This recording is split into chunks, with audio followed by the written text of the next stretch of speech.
اعوذ باللہ من الشیطان الرجیم بسم اللہ الرحمن الرحیم۔ صحیح بخاری کی یہ حدیث ہے۔ سوال اس روایت سے تو یہ معلوم ہوتا ہے کہ کلمہ گو مومن دوزخ میں نہیں جائیں گے، صرف شہادت کی وجہ سے دوزخ حرام ہو جاتی ہے۔ حالانکہ دوسری روایت سے معلوم ہوتا ہے کہ کچھ گناہ گار مسلمان دوزخ میں جائیں گے۔ پھر حضور اقدس صلی اللہ تعالیٰ علیہ وسلم کی شفاعت اور حق تعالیٰ کی خصوصی رحمت سے دوزخ سے نکال کر جنت میں بھیجے جائیں گے۔ بظاہر ان دونوں روایات میں تعارض معلوم ہوتا ہے۔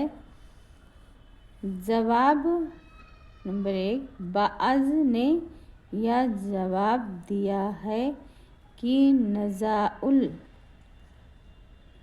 نظر الفراز و حکمت سے قابل کی حدیث ہے۔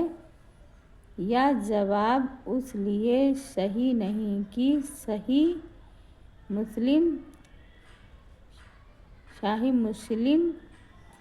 شریف میں حضرت ابو ہریرہ رضی اللہ تعالیٰ عنہ اور مسند احمد بن حنبل میں حضرت ابو موسیٰ سے بھی اس مضمون کی روایت ہے۔ حالانکہ ان دونوں حضرات کی صحبت اکثر فرائض کے نزول سے متاخر ہے۔ دونوں حضرات 7-8 میں حضور قدوس صلی اللہ تعالیٰ علیہ وسلم کی خدمت اقدس میں حاضر ہوئے۔ اس میں حکم اکثری کا بیان ہے کیونکہ غالب یہ ہے کہ کلمہ گو مومن نیک عمل کرتا ہے اور معاصی سے اجتناب کرتا ہے۔ دوزخ کے 2 طبقے ہیں، ایک تو خاص کافر کے لیے اور ایک اوسط المؤمن کے لیے۔ یہاں تحریم نار سے دوزخ کا وہ طبقہ مردوں ہے جو کافر کے لیے تیار کیا گیا ہے۔ 4، تحریم النار سے مراد حرمت کل ہے، کیونکہ مسلم کے معزز شہزادہ اور زبان جو کلمہ توحید کا اقرار کرتی تھی،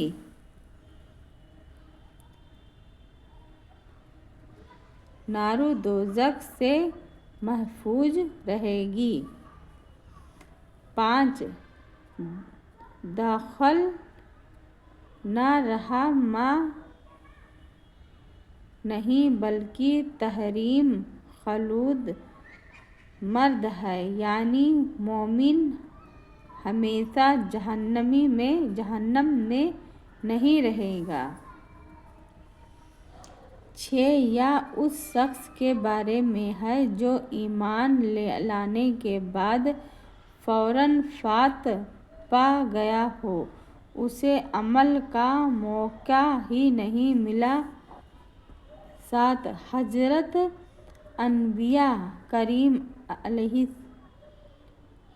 علیہم الصلوات والسلام مفردات کی تشریح بیان فرماتے ہیں مرکبات کی تشریح ظاہر اندالمیر ان ہوگا پاش اور اس حدیث میں حضور کریم صلی اللہ علیہ وسلم نے کلمہ طیبہ کی تشریح بحالات انفراد بیان فرمائے ہیں کہ یہ مرحوم نار ہے اس کے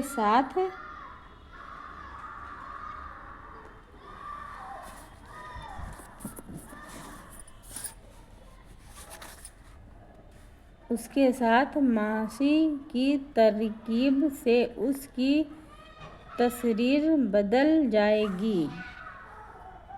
حضرت نانوتوی اب حیات میں فرماتے ہیں کہ ایمان کی طبعی خاصیت نار سے بہت دینا ہے مگر معاشی کی حرارت سے ایمان گرم ہو جاتا ہے۔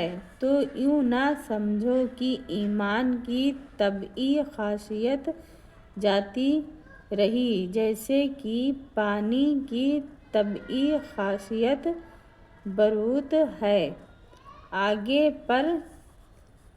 آگ پر رکھنے سے جب کھولنے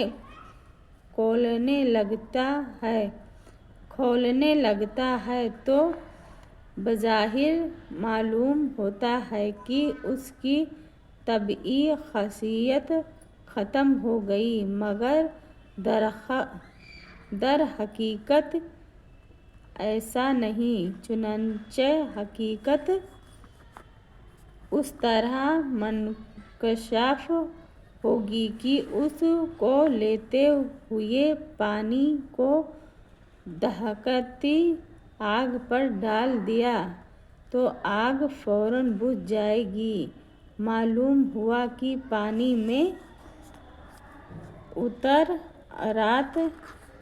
حرارت ایک عارضی ہے جس سے اس کی بروت اصلی کی کبھی فقدان نہیں ہو سکتا۔ یہی حال ایمان کا ہے کہ اس کی خاصیت مومن کے قلب میں اس طرح سرایت کیے ہوئے ہوتی ہے کہ اس کی تشریح کا ہر گزرا نفس کا نہیں ہوتا۔ ویڈیو کو یہیں اینڈ کرتی ہوں، پھر ملیں گے کسی اور دوسرے حدیث کے ساتھ، روایت کے ساتھ۔ تب تک کے لیے اپنی بہن کو اجازت دیجیے، کوئی غلطی ہوگی تو معاف کرنا۔ میں ابھی اتنا معلوم نہیں ہے پر کوشش کر رہی ہوں سب چیز معلوم کرنے کے لیے، اور جتنا ہی میں اس کے اندر پڑھوں گی حدیث اتنا ہی میرا دماغ اور میرا ایمان، میرا زبان سب صاف ہوگا۔ ابھی مجھے کچھ ہچکچاہٹ محسوس ہو رہی ہے، صحیح سے میں پڑھ نہیں پا رہی ہوں، تو اس کے لیے میں معذرت چاہتی ہوں۔ اگر کہیں کوئی بھول چوک، کوئی غلطی ہوئی ہوگی تو آپ لوگ اپنی بہن کو معاف کرنا اور کمنٹ میں ضرور بتانا کہ میں کہاں غلط پڑھ رہی ہوں، کہاں غلطی کر رہی ہوں۔ پھر ملیں گے کسی اور حدیث کے ساتھ، اور کمنٹ ضرور کرنا کہ میں نے صحیح پڑھا ہے یا غلط پڑھا ہے، تو مجھے معاف کرنا اور کمنٹ ضرور کرنا۔ اگر میں نے برا پڑھا ہے تو کمنٹ میں مجھے بتانا ضرور، اچھا پڑھا ہے تو بھی بتانا ضرور۔ پھر ملیں گے دوستو، اللہ حافظ۔